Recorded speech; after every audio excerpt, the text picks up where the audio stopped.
Yun na nga guys, hello, good morning. So, kung napapansin nyo, ilang weeks nang hindi nakakapag-post si Mami kasi nga, may ginawa siyang kalokohan. Ayan. Ang sabi niya sa akin, gusto niya daw magbalik alindog ulit. Yan, nagpapapayat siya, nag-exercise, tapos meron siyang binago sa katawan niya. So, 2 weeks ago, nagpagawa siya ng boobs. Yan. Nagpaturok siya ng boobs. So, ngayon, hindi pa siya nakakainom ng gamot. So, bibigyan ko siya ng gamot. Iabot ko sa kanya. Then, ipapakita ko sa inyo kung ano yung pinagawa niya. Kung ano itsura ng pinagawa niya. Tingnan natin. Ngayon palang natatawa na ako sa itsura niya. Maawa na sana ako kaso natatawa ako sa epekto. Me. Me. Gamot. Lagay ko lang dito sa lamesa. Ha? Patingin nga ako ng... Nawala. Doon ka lang sa dulo. Ikakat ko man. Oh. Yun mo. Ito na guys. Yung epekto. Oh. Balik alindog mo. Huwag kang patawa, Mitche. Sabi ng doktor, ano. Balik alindog ba? Sakit di ba? Dami-dami mong papagawa. Yung ano pa. Ha? Dali, pakita natin. Patatayin natin si Mama. Papakita natin yung ano. Kung gaano kaganda. Oh, dali, bisa mo. Ano, Michelle? Bisa mo. Ipakita mo. Tapos start kang ganun. Dahil sabi nga ng Na? ng doktor, wag daw muna masyadong magalaw kasi makirot pa yung ano. Paano yung kirot? Paano yung kirot? Paano yung kirot? Dali. Tama, makirot pa nga, Mitche.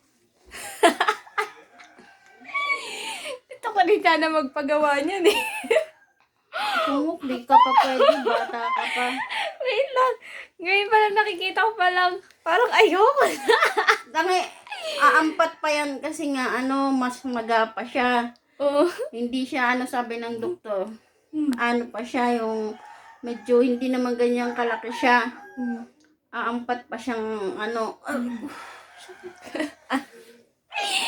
Naawa na sana ako sa'yo. Kaso lang, di ba pinagagawa mo sa buhay mo? Eh paano kasi si papa mo sabi niya Oo. magpalagay daw ako nito. Oo. Sakit tuloy eh.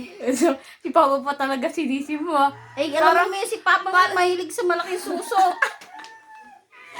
Nakukulangan ata sa suso ko eh. Kung ang dede ni Ivana ay maganda ang humot sa'yo, mukha kang nilagyan ng pakuan.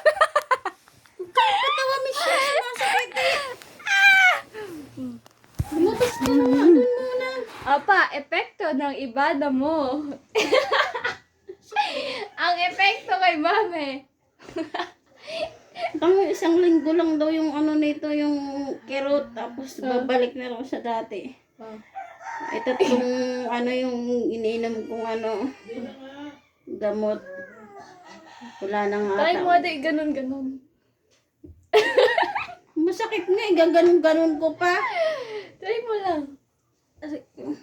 Mitche, naiihi ako. Ganun ka ganun.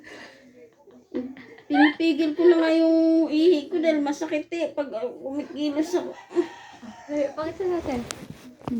Samahan mo muna sa CR. Samahan kita, tara. Hindi ko ka. Sakit. Mabigat na, mabigat. Dito oh. Parang daig ko pa yung nabiyak na nanganak. Mas masakit pa nga sa yung nasisarian.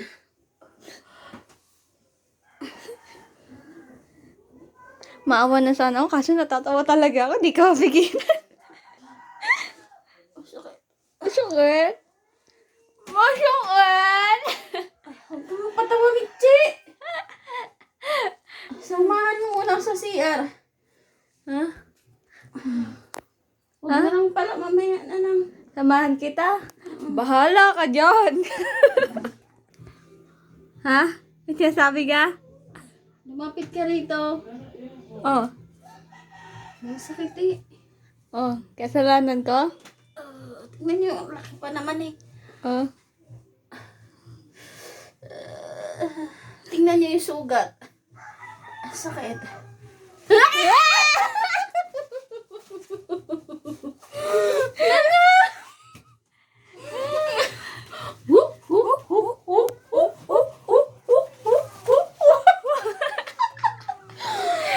Wait na.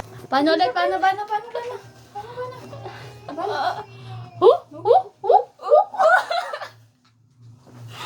Ayun o!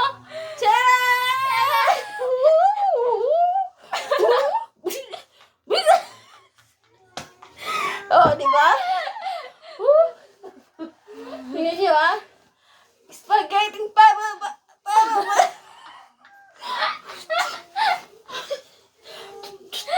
Oh, di ba? Ako daw yung kantay mo yung Nangarap eh, wala kayong suso. Ayan. kantay mo yung yung kay Sophia Carson yung Ano yun? Ba ba ba ba, there is never seems so good. Miss Caroline, na na na na, but I never seem so good.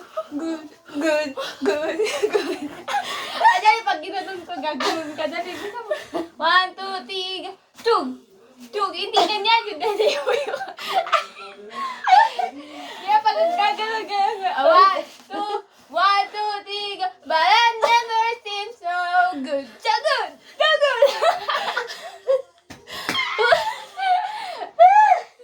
Paano ganito kalaki? Nangarap!